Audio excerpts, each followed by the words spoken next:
I found that nothing in life is worthwhile unless you take risks.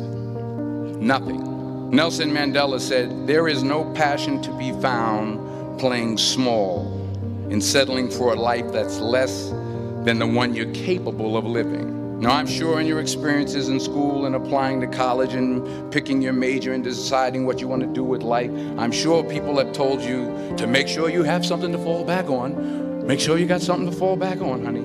But I never understood that concept, having something to fall back on. If I'm going to fall, I don't want to fall back on anything except my faith. I want to fall forward. I figure at least this way I'll see what I'm going to hit. Fall forward. This is what I mean. Reggie Jackson struck out 2,600 times in his career, the most in the history of baseball. But you don't hear about the strikeouts. People remember the home runs. Fall forward.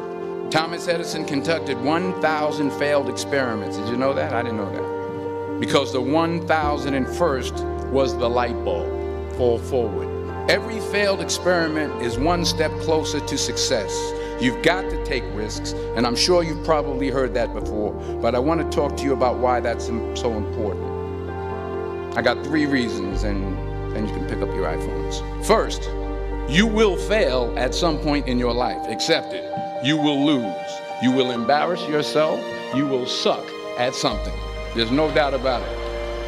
And I know that's probably not a traditional message for a graduation ceremony, but hey, I'm telling you, embrace it, because it's inevitable.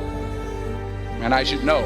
In the acting business, you fail all the time. Early on in my career, I auditioned for a part in a Broadway musical. Perfect role for me, I thought, except for the fact that I can't sing. So I'm in the wings, I'm about to go on stage, but the guy in front of me, he's singing like Pavarotti. He's just going on and on and on, and I'm just shrinking. I'm getting smaller and smaller. So they say, "Oh, thank you very much, and you'll be hearing from us." So I come out with my little sheet music, and it was Just My Imagination by The Temptations. That's what I came up with.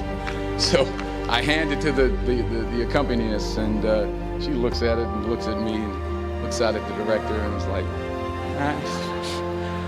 So I start, I'm going to sing. I'm like, it's just my imagination once again, and they're coming away with me. And I'm not saying anything, so I'm thinking I'm getting better. So I just start getting into it. Running. They say, "Oh, yeah,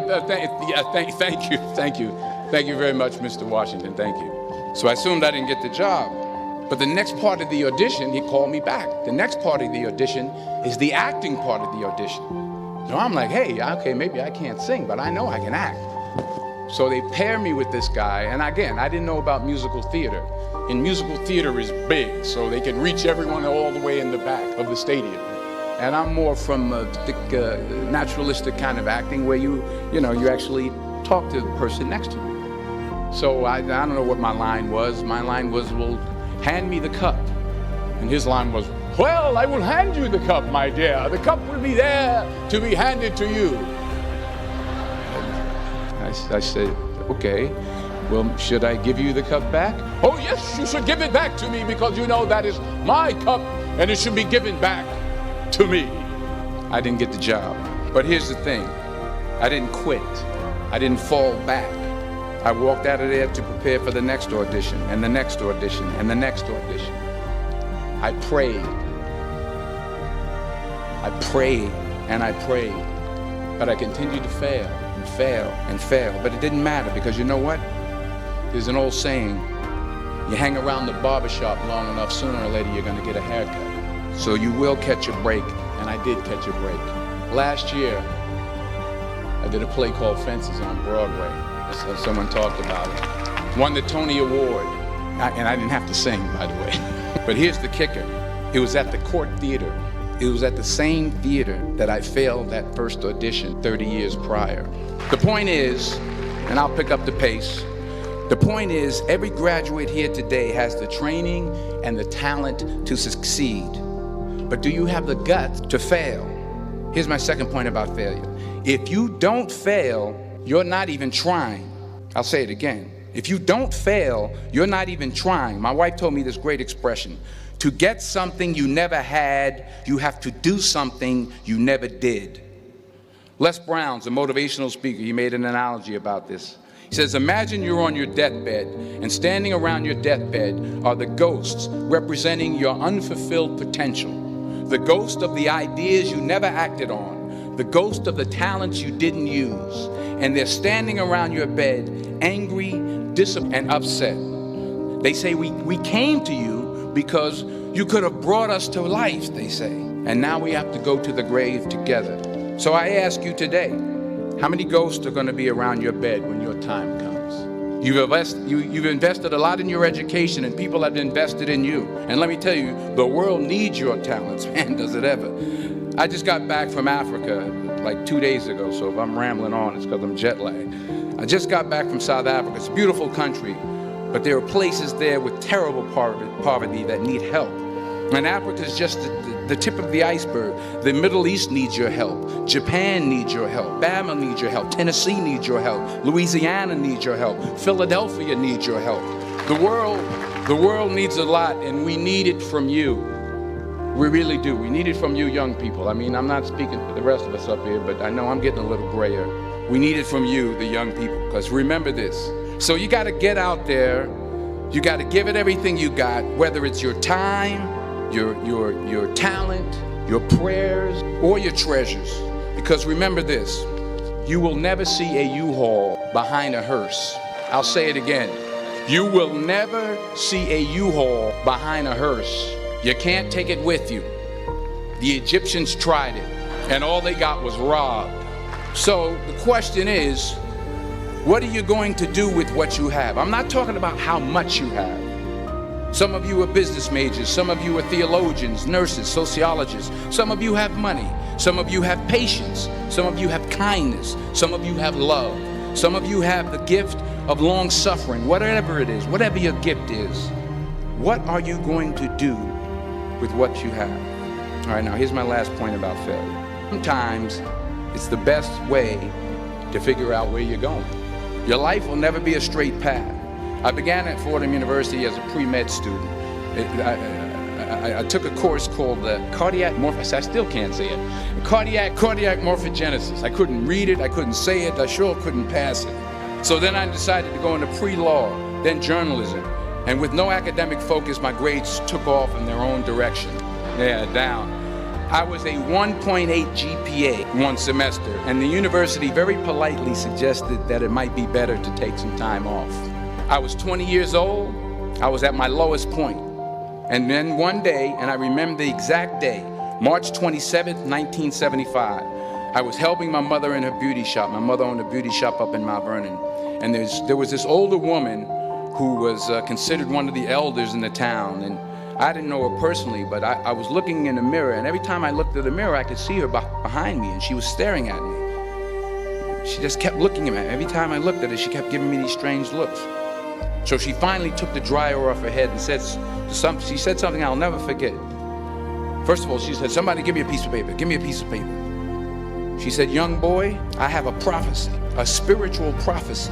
She said, "You are going to travel the world and speak to millions of people." Now, mind you, I'm 20 years old. I'm flunked out of school. In fact, like a wise ass, I'm thinking to myself, maybe she's got something in that crystal ball about me getting back into school next fall.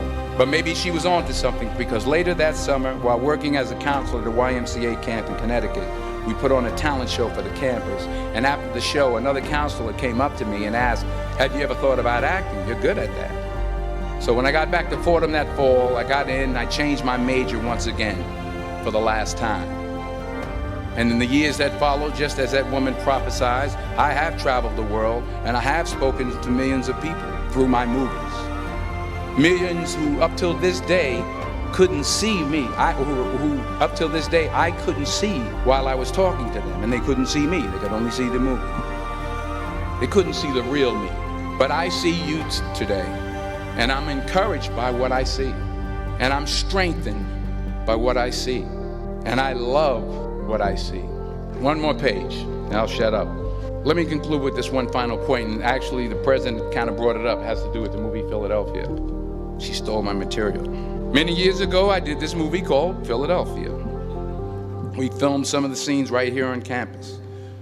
Philadelphia came out in 1993. Most of you were probably still in diapers. Some of the professors too. But that cracked me up. But it was a good movie. Rent it on, Netflix. It's a good movie. Rent it. I get 23 cents every time you rent it. Please, rent it. True. Parents up there, rent it. Netflix, please. Your friends too. It's about a man played by Tom Hanks who's fired from his law firm because he has AIDS. He wants to sue the firm, but no one's willing to represent him until a homophobic ambulance chaser lawyer, played by yours truly, takes on the case. In a way, if you watch the movie, you'll see everything I'm talking about today. You'll see what I mean about taking risk or being willing to fail. Because taking risk is not just about going for a job. It's also about knowing what you know and what you don't know. It's about being open to people and to ideas. In the course of the film, the character I play begins to take small steps, small risks. He very, very, very slowly begins to overcome his fears. And I feel ultimately his heart becomes flooded with love. And I can't think of a better message as we send you off today.